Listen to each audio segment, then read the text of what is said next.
They have received order copy from the High Court and despite receiving the order copy, they did not release. Now you should question the government and the department why they have not released the accused.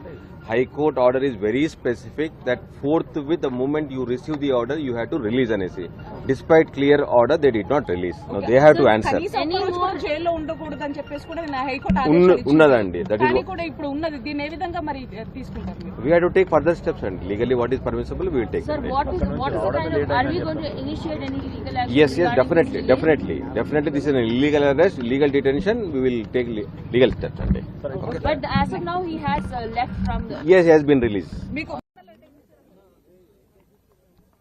They have received order copy from the High Court and despite receiving the order copy, they did not release. Now you should question the government and the department why they have not released the accused. High Court order is very specific that forthwith the moment you receive the order, you have to release an essay. Despite clear order, they did not release. Now they have to answer. Unnadandi. That is we have to take further steps and legally what is permissible, we will take. Sir, what is the kind of, are we going to initiate any legal action? Yes, definitely. This is an illegal arrest, illegal detention. We will take legal steps.